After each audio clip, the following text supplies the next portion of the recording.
O número de mortes provocadas pelas enchentes no Rio Grande do Sul sobe para 95 e, além da preocupação com resgates, polícia luta contra saques. Presidente Luiz Inácio Lula da Silva disse que tragédia afetou as plantações e o país vai ter que importar arroz e feijão. Em entrevista a jornalistas, Lula afirmou que fica irritado com a história de ter que zerar as contas públicas, que ele classificou como discussão inócua. Dirigentes do grupo guerrilheiro Hamas dizem que negociação no Egito é última chance para Israel recuperar reféns. Durante julgamento em Nova York, a atriz pornô confirma encontro com o ex-presidente Donald Trump. Presidente russo Vladimir Putin toma posse pela 5ª vez seguida para um mandato de 6 anos. Levantamento revelou que entre os itens mais esquecidos pelos clientes dos carros de aplicativo foram encontrados até pizza e pastel. E na primavera da Holanda, turistas se divertem nas pistas artificiais de esqui. Agora no Jornal das 22.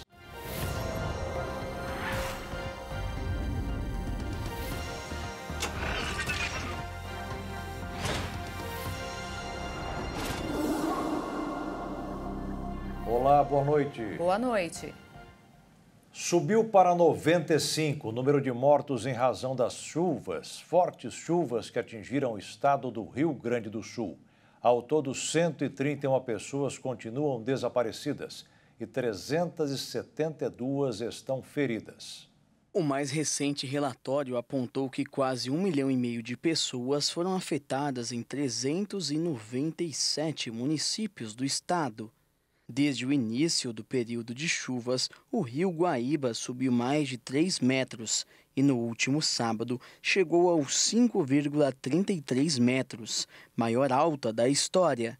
A chuva acumulada em cidades do Rio Grande do Sul entre o dia 22 de abril e a última segunda-feira chegou a igualar toda a média de precipitação prevista para 5 meses.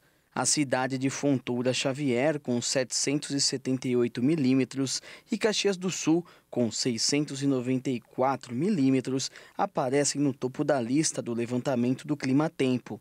Segundo dados meteorológicos, Porto Alegre não está nem entre as cidades com maior acumulado de chuva.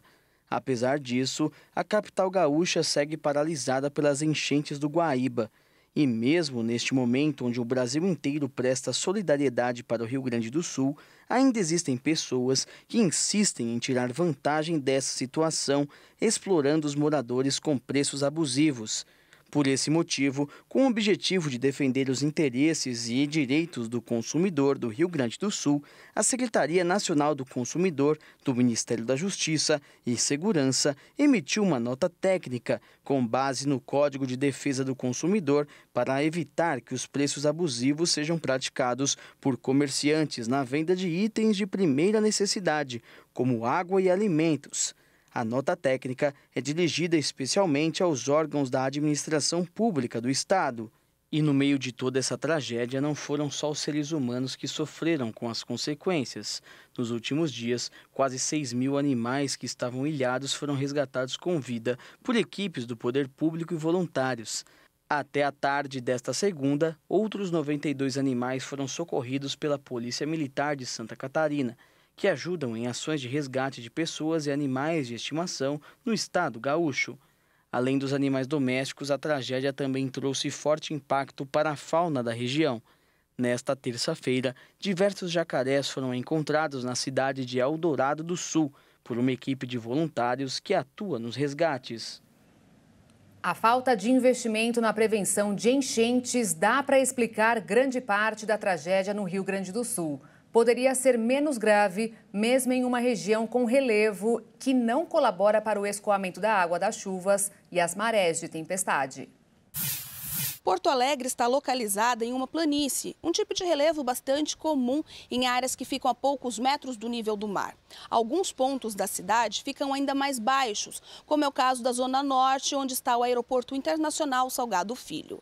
Além do território plano e baixo, a capital do Rio Grande do Sul ainda é rodeada, por um lado, por 40 morros e por outra limitado por uma orla fluvial do Lago Guaíba. Este lago é a confluência de 5 rios principais. As águas destes rios vêm de regiões mais altas do estado, chegam ao Lago Guaíba e seguem para a Lagoa dos Patos e depois desaguam no Oceano Atlântico. Só que com as chuvas fortes e os rios cheios, o lago que passa por Porto Alegre está recebendo mais água do que o normal, ultrapassando a cota de inundação. Além disso, os ventos fortes têm formado as chamadas marés de tempestade, que fazem o nível do oceano crescer em até 2 metros, dependendo da praia. E isso impede que o excesso da água da chuva seja despejado no mar, fazendo com que fique empoçada, tanto na capital quanto em outros municípios ao redor. Com as chuvas incessantes e a velocidade do fluxo de água, o nível sobe em minutos e as cidades inteiras ficam submersas por horas.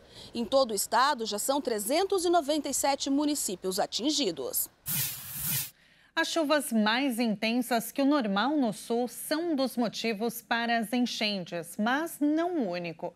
Segundo especialistas, é possível prever situações como estas. Há menos de um ano, o Rio Grande do Sul passou por enchentes graves, que deixaram rastros de destruição e mortes. Este ano, a situação está ainda pior, mas poderia ter sido diferente. Dados retirados do Portal da Transparência revelam que o investimento para a prevenção a enchentes caiu 2 anos seguidos em Porto Alegre. Em 2021, a Prefeitura do município investiu R$1.700.000. Em 2022, a verba caiu para R$141.000. E em 2023, o investimento para a prevenção a enchentes foi 0. Nenhum centavo sequer foi destinado para ações de preparação da cidade e da população para reduzir os riscos e proteger as vidas. Apesar da falta de investimentos, há dinheiro disponível. O Departamento Municipal de Águas e Esgotos, responsável por cuidar da gestão desta área, tem R$428.900.000 no chamado ativo circulante. Entretanto, a Secretaria Municipal de Comunicação explicou que o gasto não é 0 porque investiu em outras áreas que também impactam na prevenção às cheias. O secretário de Comunicação da cidade, Luiz Otávio Prates, disse que a proteção às enchentes é transversal e engloba investimentos em várias secretarias. Outro ponto que preocupa é a contaminação das águas no estado gaúcho, situação que pode gerar uma série de problemas de saúde, como a leptospirose, transmitida pela água contaminada com urina de ratos, e surtos de dengue devido à água parada, sem contar que a mistura com o esgoto aumenta o perigo de contrair hepatite A e parasitoses intestinais. Especialistas alertam que a contaminação depende de vários fatores, como o contato prolongado, ferimentos abertos, ingestão acidental e contato com boca ou nariz. E os sintomas podem variar, mas geralmente incluem diarreia, vômito e mal-estar, que podem aparecer até 24 horas após a exposição. E mesmo em meio ao caos que assola o Rio Grande do Sul, alguns seres humanos parecem não ter um pingo de sensibilidade. Enquanto muitos querem ajudar, alguns aproveitam a fragilidade para furtar e roubar o que já foi perdido para a enchente. Assim como já se viu em outras situações de catástrofes, pessoas se aproveitam de um momento de desespero e vulnerabilidade extremos para cometerem crimes. O oportunismo, ou algo sinônimo a isso, tem feito com que várias pessoas cometam crimes em meio à dor e o luto. Até mesmo barcos que poderiam ser utilizados no resgate de desabrigados estão sendo subtraídos. O que mais preocupa as autoridades é poder imaginar que as pessoas que já perderam tudo, ou quase tudo nesse caso, estão sendo vítimas da criminalidade. Mas não só de bens materiais estamos falando. Nas redes sociais, estelionatários estão se aproveitando dessa situação para aplicar golpes. As autoridades públicas são obrigadas a deslocar policiais para combater e prevenir tais condutas, em um momento em que esses mesmos agentes estatais poderiam estar trabalhando em favor dos desabrigados ou à procura de desaparecidos. O governador do Rio Grande do Sul, Eduardo Leite, pediu reforço policial a seu colega paranaense Ratinho Júnior para enfrentar os efeitos das grandes enchentes que afetam o estado. Após diálogos, os dois acertaram o envio de uma tropa de choque da Polícia Militar do Paraná. Num primeiro momento, 28 homens partem ao estado gaúcho com 7 viaturas. Além disso, um helicóptero da Polícia Civil Paranaense vai ajudar no patrulhamento.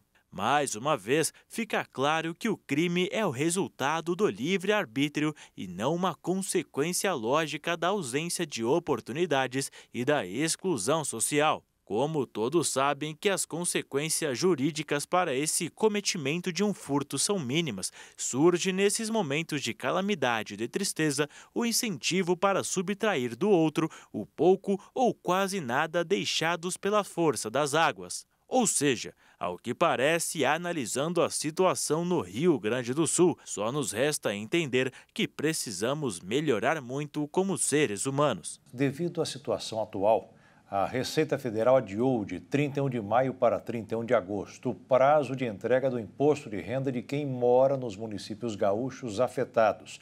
A portaria publicada hoje também prorrogou o pagamento de todos os tributos federais, incluindo parcelamentos, e o cumprimento do envio de declarações de tributos de pessoas físicas e de empresas de médio e grande porte.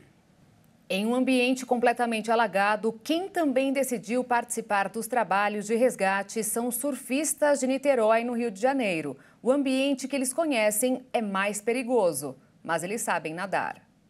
O surfista Gabriel Sampaio e 6 amigos se voluntariaram no resgate com auxílio de jet ski às vítimas nas áreas alagadas no Rio Grande do Sul. Os atletas contaram com a ajuda do ex-secretário de Defesa Civil de Niterói, o coronel do Corpo de Bombeiros, Wallace Medeiros, que viabilizou através da prefeitura carros do município para transportar os veículos aquáticos e os atletas. Eles se juntarão a outro grupo de surfistas que conta com Pedro Scooby e Lucas Chumbo, que estão trabalhando nas buscas desde o dia 6. De acordo com o Gabriel, todos do grupo possuem habilidades para pilotar e resgatar e completou dizendo que entre os voluntários se inclui uma bombeira para auxiliar no trabalho. 364 municípios do estado foram atingidos pelo desastre. Até o momento, mais de 80 mortes foram confirmadas e dezenas de pessoas ainda continuam desaparecidas. E veja a seguir, presidente Lula disse que a situação do Rio Grande do Sul poderá provocar a importação de arroz e feijão. E ainda, em entrevista, Lula afirmou que fica irritado com a história de ter que zerar as contas públicas, que ele classificou como discussão inócua.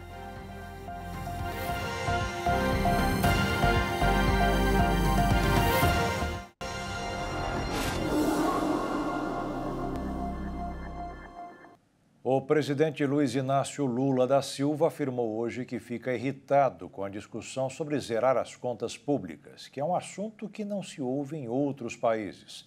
Disse mais, que considera a questão inócua. Uma declaração como esta costuma mexer com o mercado financeiro.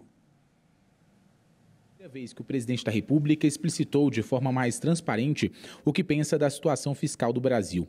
Ao comentar sobre os debates em torno do déficit fiscal no país, que o Ministério da Fazenda projeta zerar neste ano, Lula foi enfático e disse que a discussão é inócua. A declaração ocorreu durante entrevista no programa Bom Dia Presidente, junto com os ministros Rui Costa, da Casa Civil, e Paulo Pimenta, da Secretaria de Comunicação da Presidência da República, nesta terça-feira. Eu às vezes fico um pouco irritado com esse negócio de déficit fiscal, de se vai ser zero, se não vai ser zero. Veja, isso é uma discussão que nenhum país do mundo se faz. Para você tem que saber se você está gastando ou se você está investindo. Então, a gente não pode colocar isso como ponto básico. A gente tem responsabilidade fiscal, eu não vou gastar nunca mais do que o que eu preciso gastar. Mas se eu tiver que gastar para construir um ativo novo, eu estou fazendo que nem um empresário que tem um mercado mais promissor. O empresário, quando tem um mercado mais promissor, ele vai no banco, ele faz uma dívida, faz a fábrica crescer, aumenta a produção e vai vender o seu produto e paga a sua dívida. O mercado financeiro está com a previsão de déficit primário nas contas públicas em 0,67% do PIB, ou seja, o balanço de receitas e despesas sem considerar o pagamento de juros. Já a previsão oficial do governo é de déficit de 9,3 bilhões ou 0,1% do PIB. No entanto, a meta é chegar a 0%. Para esse especialista, a declaração dada pelo presidente Lula gera incertezas nos investidores, além de colocar em descrédito a equipe econômica. Incerteza. E incerteza em economia, a gente sabe que em economia as coisas não acontecem na data em que elas acontecem de fato. Elas acontecem nas expectativas. Então, quando você tem o presidente falando esse tipo de coisa, você gera uma expectativa de que a política não vai ser crível e você coloca em dúvida a posição dos ministros. E isso, na prática, vira juros mais altos, mais inflação. Isso gera mais desequilíbrio econômico. No fim do ano passado, o presidente Lula já havia dito que dificilmente a meta fiscal seria zerada neste ano. Mesmo assim, o Ministério da Fazenda não só manteve a previsão, como projeta zerar o déficit fiscal em 2025. Se isso se confirmar, será uma vitória do ministro Fernando Haddad, que tem o equilíbrio fiscal como uma das principais bandeiras. Por hora, a equipe econômica estima a economia potencial de 37,3 bilhões, com revisões na concessão de benefícios previdenciários do INSS e com um aperto na elegibilidade para o programa de garantia da atividade agropecuária, de estímulos a produtores rurais. Já o Ministério do Planejamento e Orçamento fala em eficiência da gestão e não em corte de gastos.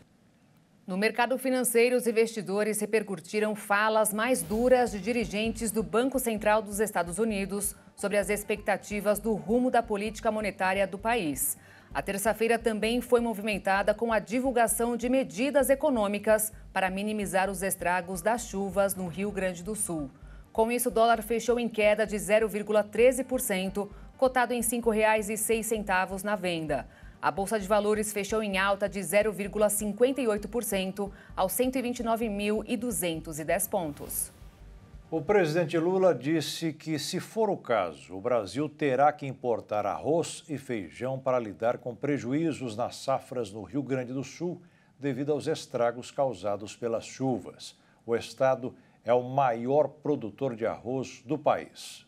Foi durante uma entrevista à EBC, à Empresa Brasil de Comunicação, que o presidente Luiz Inácio Lula da Silva enfatizou os impactos das chuvas no Rio Grande do Sul na alimentação de toda a população do país. Isso porque o estado é líder no ranking nacional de produção de arroz. Cultiva cerca de 8 milhões de toneladas do grão, das 10 milhões de toneladas produzidas em todo o país anualmente, segundo dados da Conab, a Companhia Nacional de Abastecimento. E antes mesmo das cheias, a safra 2024 já gerava preocupação. É que as chuvas de 2023 afetaram o período de plantio e atrasaram a colheita. Ainda assim, antes da tragédia causada pelos últimos temporais, 80% já tinham sido colhidos, mas os 20% restantes. E a colheita mais atrasada está na região mais atingida pelas cheias e pelo excesso de chuvas nos últimos dias, que é a região central, porque lá falta em torno aí de 40% para colher. Ainda não é possível contabilizar as perdas da colheita atrasada. E sobre a safra colhida, o professor de finanças Pierre Souza diz que há dúvidas. Hoje ainda é um cenário que está bastante nebuloso de se esses armazéns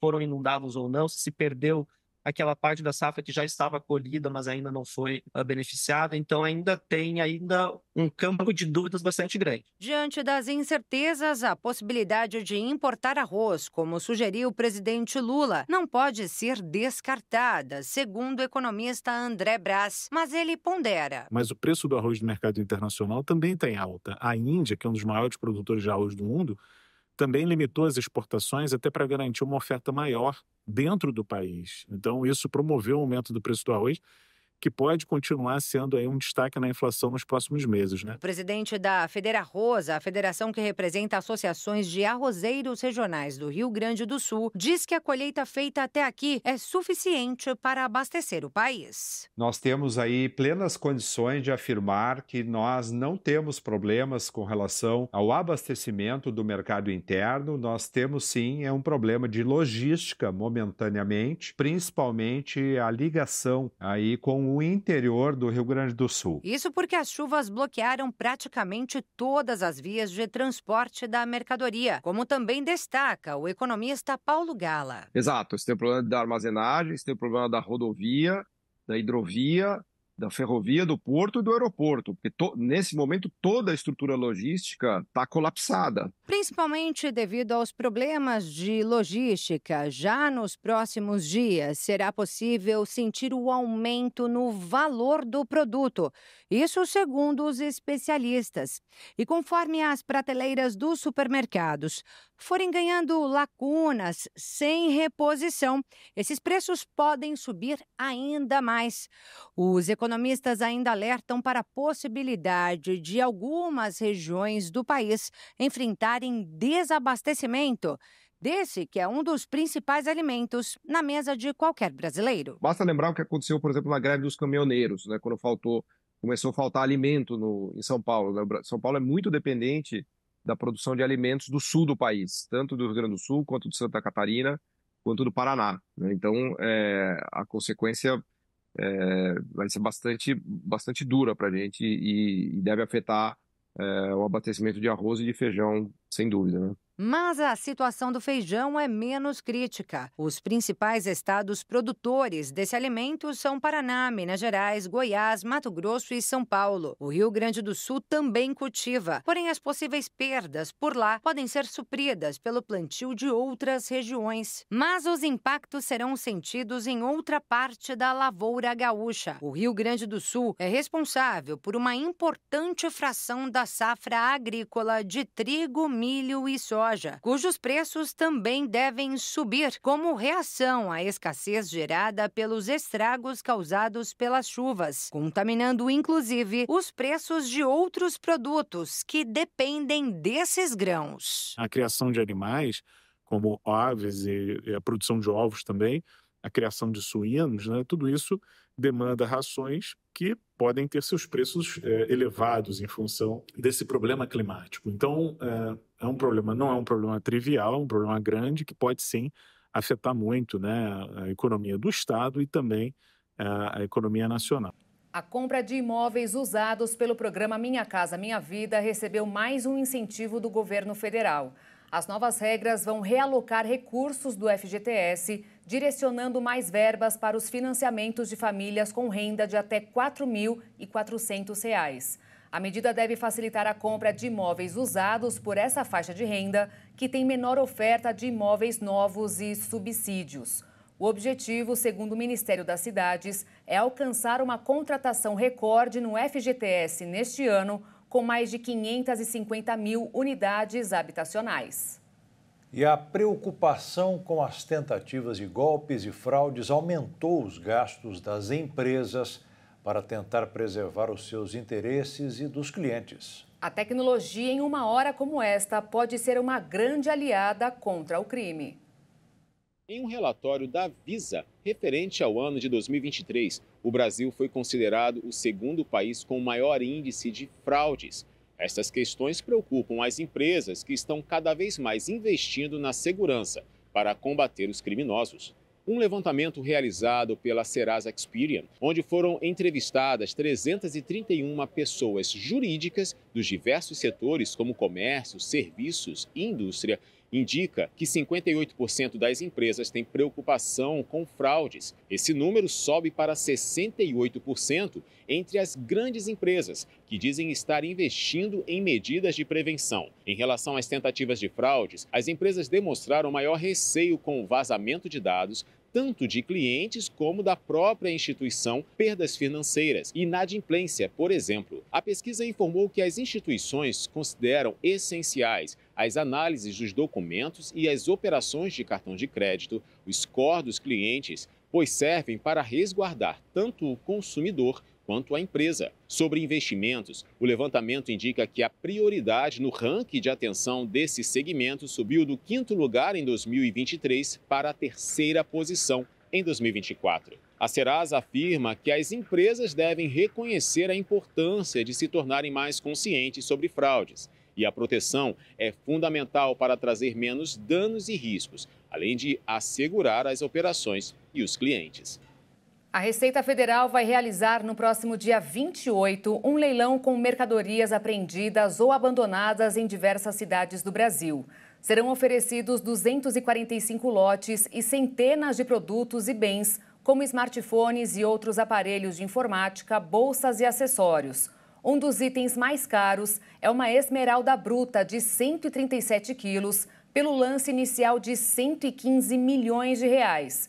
As propostas só podem ser feitas via online, das 8 horas da manhã do dia 23 até as 9 da noite do dia 27 de maio, pelo site que aparece aí na sua tela, cave.receita.gov.br/autenticacão/login. E veja a seguir, dirigentes do grupo Hamas dizem que negociação no Egito é a última chance para Israel recuperar reféns. E também, durante julgamento em Nova York, a atriz pornô confirma encontro com o ex-presidente Donald Trump.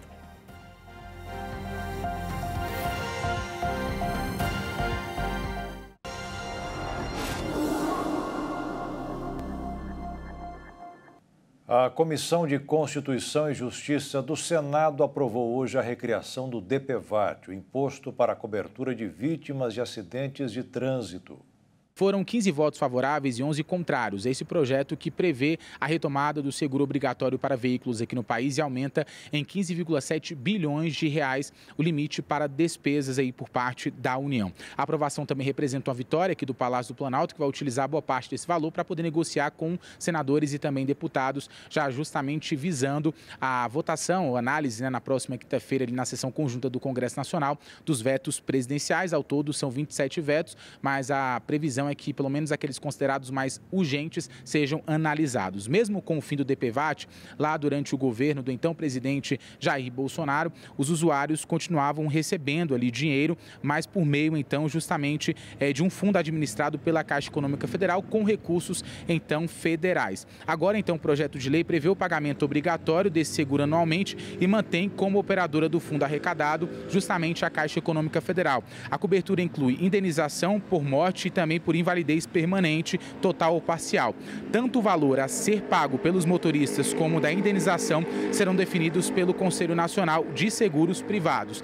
Antes, então, o seguro, a gente lembra, era gerido pela seguradora líder, consórcio formado por seguradoras privadas. Inclusive, só foi possível, então, avançar com esse projeto depois de um acordo entre a Casa Civil aqui da Presidência da República e também a Câmara dos Deputados, porque inicialmente esse projeto apenas previa a retomada do DPVAT e não a liberação desse valor superior a 15 bilhões de reais.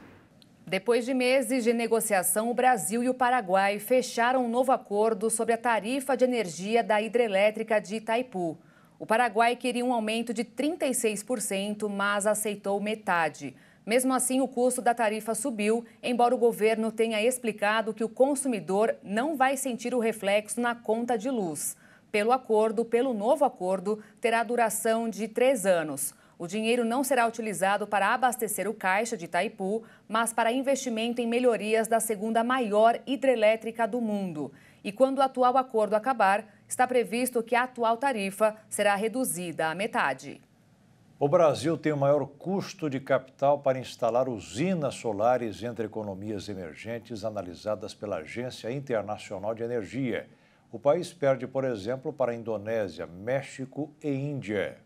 No estudo que trata sobre a produção de tecnologias para a geração de energia limpa no mundo, um investidor que decidiu injetar recurso em uma usina solar no Brasil em 2022 teve no negócio um custo médio ponderado de capital entre 5,7% e 17,3%. A média do país naquele ano foi de 11,3%. Em comparação, o México e a África do Sul registraram médias de 11%, Índia 9,5% e Indonésia, 8,3%. O custo médio ponderado de capital aponta a taxa mínima de retorno que o investidor deve alcançar para criar valor para os acionistas. Ou seja, quando o retorno esperado supera o custo de capital, o investimento vale a pena. O custo médio ponderado de capital é expresso em moedas locais em termos nominais e após os impostos. Na plataforma que compara o custo de capital entre alguns países emergentes, a Agência Internacional de Energia apontou que Quênia, Senegal e Vietnã também têm custos menores que o Brasil. O custo médio ponderado de capital do Senegal é de 9% e do Vietnã varia de 9% a 10,5% e do Quênia varia de 8,5% a 9%. A Agência Internacional de Energia estabelece a moeda local como o maior risco ao qual o investidor brasileiro está suscetível. Em segundo e terceiro lugares estão o arcabouço regulatório do país e a possibilidade de o contratante da energia atrasar o pagamento. A agência afirmou que no Brasil o maior desenvolvimento de energia solar e eólica onshore aumentou as filas de conexão à rede de distribuição e o tempo de espera dos projetos, causando atrasos na obtenção de licenças e conexões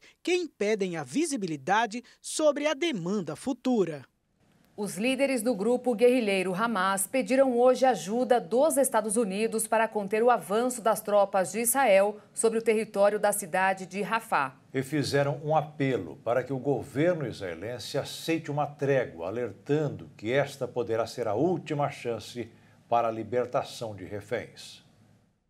Dia 7 de maio de 2024. No dia em que a guerra no Oriente Médio completa 8 meses, autoridades de Israel informaram que tanques israelenses assumiram o controle da passagem de fronteira de Rafah com o Egito, no lado da faixa de Gaza, nesta terça-feira. Mas no dia de ontem, o Hamas enviou uma delegação para o Cairo com o intuito de negociar após aceitar uma proposta de cessar-fogo. Só que Israel não tinha conhecimento do documento e não concordou com os termos da trégua. A proposta apresentada ao grupo terrorista era dividida em fases, como uma gradual saída das forças israelenses de Gaza, a libertação de reféns, a soltura de prisioneiros palestinos que estão em Israel e um plano para a reconstrução da faixa de Gaza. Movimentações diplomáticas que deixaram um vislumbre de esperança. Os militares israelenses disseram ter tomado a passagem após informações de que ela estava sendo usada para fins terroristas, mesmo sem conseguir como provar a afirmação. O exército israelense não informou quanto tempo planejava permanecer em Rafah. Essa ofensiva aumentou novamente os riscos de um ataque israelense total a Rafah, uma medida a qual os Estados Unidos se opõem e que os grupos de ajuda humanitária alertam que será desastrosa para milhares de palestinos que se refugiam lá. Autoridades do Egito disseram que a proposta previa um cessar-fogo de várias etapas, começando com uma libertação limitada de reféns e a retirada parcial das tropas israelenses de Gaza. O grupo terrorista Hamas buscou garantias mais claras para sua principal exigência de fim da guerra e retirada completa de Israel em troca da libertação de todos os reféns. Já os líderes israelenses rejeitaram repetidamente essa troca, prometendo manter sua campanha até que o Hamas seja destruído após o ataque do dia 7 de outubro de 2023.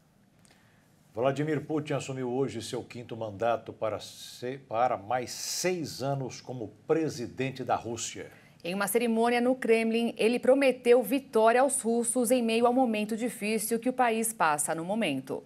Putin fez apelos patrióticos durante a cerimônia de posse, uma narrativa muito utilizada por ele ao se projetar como líder forte ao longo das décadas. Se disse disposto a alcançar a vitória, em um momento em que o país enfrenta uma guerra na Ucrânia e é alvo de sanções internacionais. A oposição russa no exílio reagiu ao início do 5º mandato do presidente russo. Yulia Navalny, viúva de Alexei Navalny, acusou o presidente de ser mentiroso, ladrão, assassino em um vídeo publicado nas redes sociais. Os seus seguidores e vários líderes estrangeiros acusaram o presidente russo pelo assassinato de Alexei Navalny, que cumpria uma longa pena de prisão por extremismo. O Kremlin nega as acusações.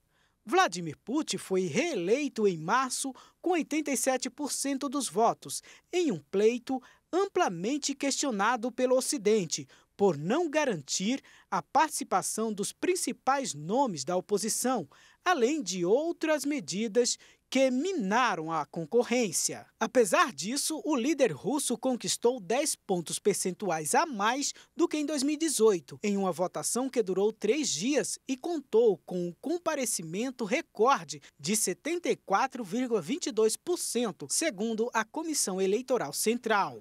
E veja a seguir, o levantamento revelou que entre os itens mais esquecidos pelos clientes, carros de aplicativo foram encontrados até caixas de pizza e pastel. E ainda, na primavera da Holanda, turistas se divertem nas pistas artificiais de esqui.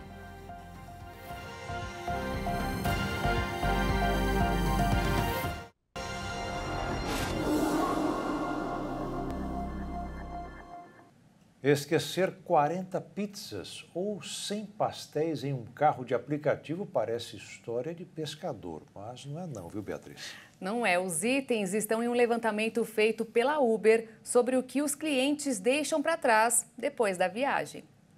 Segundo o levantamento divulgado anualmente pela empresa Uber, que lidera o setor de transporte por aplicativo, os passageiros de Itajaí e Florianópolis, em Santa Catarina, foram os que mais esqueceram objetos nos veículos em todo o país. A empresa considerou dados proporcionais das cidades no ano de 2023 para chegar ao levantamento. Brasília ocupa o 3º lugar e, como novidade no top 10, é a entrada de Santos, em São Paulo, que se junta a Itajaí como os 2 únicos municípios do ranking que não são capitais. Assim como no ano de 2022, os itens mais esquecidos pelos brasileiros foram mochilas, bolsas, seguidos de aparelhos celulares e câmeras. Roupas e guarda-chuvas aparecem em 3º e 4º lugar, respectivamente. De acordo com a empresa, alguns itens inusitados já foram deixados para trás pelos passageiros, como uma medalha olímpica, 40 pizzas, um cento de pastel e até uma varinha do famoso filme Harry Potter. Assim como aconteceu nas análises anteriores, os esquecimentos ocorreram com mais frequência nos dias próximos às festas de final de ano. Os dias 16, 22 e 23 de dezembro do ano passado formaram o top 3 das datas do ano. E caso você tenha perdido algum item durante a viagem de aplicativo, a melhor forma é entrar em contato diretamente com o motorista por telefone. Mas se o objeto perdido for o próprio celular, o passageiro pode acessar a conta por outro dispositivo ou por um computador. Neste caso, uma taxa de devolução é cobrada, que é repassada integralmente ao motorista. Pesquisadores do Colégio Americano de Cardiologia fizeram um alerta para as mulheres na menopausa, que muitas vezes não são avisadas sobre os riscos que surgem nessa fase. Há uma maior probabilidade de doenças do coração. Os pesquisadores responsáveis pelo estudo enfatizaram a importância de reconhecer precocemente os sinais de doença cardíaca. Isso acontece fazendo rastreamento por meio de um exame chamado score de cálcio coronariano. Trata-se de uma tomografia computadorizada que detecta e quantifica calcificações presentes nas artérias coronárias, que são os vasos responsáveis pela irrigação sanguínea do coração. Quanto maior a quantidade de cálcio, maior o risco de infarto agudo do miocárdio. Agora, por que no climatério a mulher precisa se preocupar mais com o coração?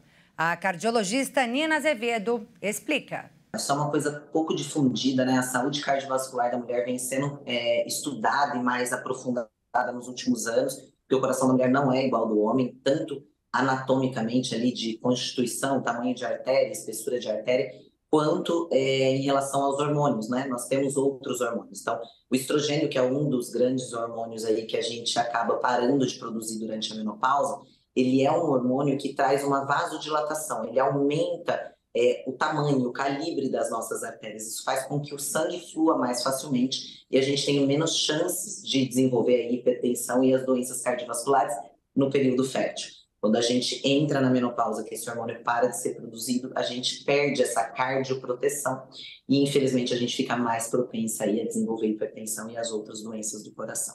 É isso, portanto, a recomendação é fazer visitas periódicas a um cardiologista, até mesmo antes do climatério, para manter a saúde do coração.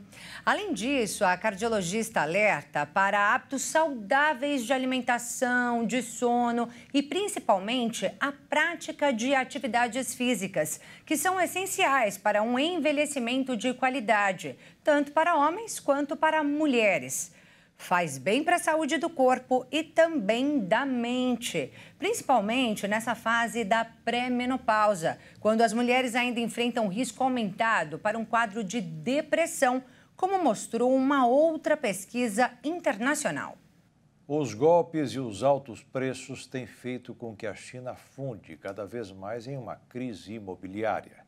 Dessa forma, muitas pessoas em Xangai estão buscando casas de segunda mão.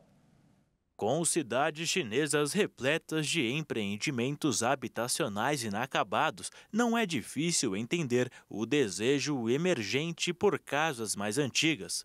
Uma série de calotes de grupos imobiliários fez com que os compradores finais não confiem mais nas construtoras. Por conta disso, a China tem feito uma transição interessante, deixando o mercado de crescimento efetivo em habitação para um mercado muito mais maduro. Vale ressaltar que a China passou recentemente pelo maior boom imobiliário da sua história e criou milhões de novas casas. Como resultado, o setor imobiliário da China representou quase um quarto da produção econômica. Mas uma repressão regulatória sobre alta alavancagem em 2021 desencadeou uma crise de liquidez e desenvolvedores como a Evergrande deram calote. Assim, o mercado primário, ou seja, as casas novas, está realmente encolhendo, enquanto as casas de segunda mão estão caindo cada vez mais no gosto dos chineses. As vendas de casas de segunda mão superaram as de novas casas em termos de área útil no ano passado pela primeira vez desde o surgimento dos mercados imobiliários privados na década de 1990. A diferença entre as compras de segunda mão e as de novas casas aumentou ainda mais em março deste ano. Isso foi visto em várias regiões. Nas mesmas cidades, em 2021, por exemplo, as vendas de novas construções estavam funcionando quase o dobro do volume de casas anteriormente possuídas. Hoje em dia, não mais. Nas maiores cidades como Pequim, Xangai, Guangzhou e Shenzhen, onde os mercados de segunda mão são mais estabelecidos, os preços em fevereiro despencaram e atingiram a maior queda desde o início dos registros em 2011. Mas as casas de segunda mão têm várias vantagens. Não só estão concluídas, como também estão perto de serviços. Alguns novos empreendimentos foram construídos na esperança de que os serviços acabem por surgir. Dessa forma, é entendido que esse cenário será interessante de ser analisado daqui para frente, já que precisaremos entender como o segundo país mais populoso do mundo irá lidar com essa mudança. O Ministério do Meio Ambiente já encontrou as alternativas para arrecadar os 120 milhões de reais necessários para instalar novas unidades de monitoramento da poluição. Os recursos poderão sair do Fundo Amazônia ou das multas de quem poluir o ar. O secretário nacional do Meio Ambiente, Adalberto Maluf, disse que já recebeu sinal verde até das empresas poluidoras para a medida, que faz parte da Política Nacional de Qualidade do Ar, sancionada pelo presidente Lula na semana passada. Um estudo realizado pela Universidade Federal de São Paulo mostrou que um simples exame de sangue pode ajudar a prever o risco de uma pessoa desenvolver a apneia do sono. O estudo que chegou até essa conclusão foi conduzido pela universidade há mais de 15 anos, com o objetivo de avaliar a qualidade do sono e a influência dos distúrbios de sono na saúde de uma amostra representativa da população da cidade de São Paulo, já que dados do Epissono divulgados pelo grupo em outro estudo apontaram que 42% dos paulistanos roncam 3 vezes por semana ou mais, e quase 33% têm apneia do sono. Além de brigas causadas pelo barulho na hora de dormir e de problemas de concentração e memória associados ao déficit de sono, a apneia acelera o envelhecimento celular e aumenta o risco de diversas outras doenças, como hipertensão, diabetes e insuficiência cardíaca. Para investigar a relação entre esse distúrbio e os níveis sanguíneos de homocisteína, a equipe da faculdade selecionou uma amostra de voluntários do Epissono submetidos à avaliação do chamado índice de apneia e hipopneia, medido por meio do exame de polissonografia. Esse indicador representa o número de eventos respiratórios registrados por hora e é um dos parâmetros usados para estratificar a gravidade da doença. Inicialmente, a equipe analisou os dados de 854 voluntários que participaram do estudo. Pouco mais da metade não tinham apneia e 24% deles apresentaram um quadro leve. Ao cruzar os dados, foi observado que os voluntários com valor alto de homocisteína também apresentavam um índice de apneia e hipopneia mais elevado. Em uma segunda etapa, foram analisados dados de uma reavaliação feita com os mesmos voluntários. O índice dos que não apresentavam apneia havia caído para 30%. O de participantes com quadro leve subiu para 31%. O de moderado para 19%. E outros 19% foram diagnosticados com apneia grave. Nesse subgrupo foi observado que o aumento unitário nas concentrações de homocisteína representou um acréscimo de 0,98% no risco de diagnóstico de apneia. De acordo com especialistas, agora seria importante fazer um estudo com outro formato, no qual os participantes sejam avaliados anualmente para que dados mais abrangentes sejam obtidos. É primavera na Holanda e as temperaturas no país europeu acima dos 20 graus não impedem que muitas pessoas visitem as pistas artificiais de esqui à medida que o esporte ganha popularidade nos arredores de Haia. Mesmo com temperaturas acima de 20 graus e um verão europeu que se aproxima, os holandeses se agasalham para aproveitar as pistas artificiais de esqui. Dentro do armazém chamado Snow World, no oeste da Holanda, os termômetros chegam a 6 graus negativos e crianças brincam na rampa de neve como se estivessem nos Alpes. Mas muitas delas provavelmente nunca viram uma montanha, pois vivem em um dos países mais planos do mundo, com o pico mais alto de 322 metros. Anualmente, 1,1 milhão de holandeses tiram férias de inverno e cerca de 3,8 milhões deles visitam nossos sites por ano para obter informações sobre áreas de esqui. Portanto, 1 em cada 5 holandeses está interessado em esportes de inverno. 1 milhão vai para a neve anualmente.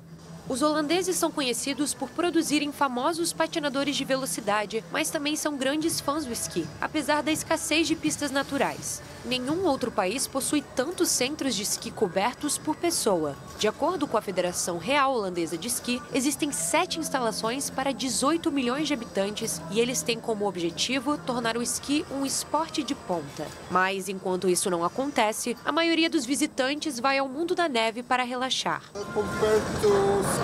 Bem, comparado com esquiar nas montanhas, fica um pouco chato depois de 2 horas, mas fica a 20 minutos do lugar onde moramos, então é uma boa oportunidade. Eu esquio principalmente para minha saúde mental. Chego aqui, vou esquiar e me sinto muito relaxada. É como se eu estivesse praticando meditação. Mas a visitante acha um pouco bizarro esquiar em ambientes fechados, em uma época em que os holofotes estão voltados para o esporte por seu impacto no clima. O porta-voz da Federação Real Holandesa de Esqui afirma que a Snow World trabalha com sustentabilidade, principalmente ao tentar tornar todas as suas atividades neutras em carbono. Mas afirma que o galpão é uma geladeira gigante e que faz 20 graus lá fora. E o Jornal das 22 termina aqui. Obrigada pela sua companhia nesta terça-feira. Um ótimo fim de noite para você e nós te esperamos amanhã. Uma boa noite, fique na paz. Tchau.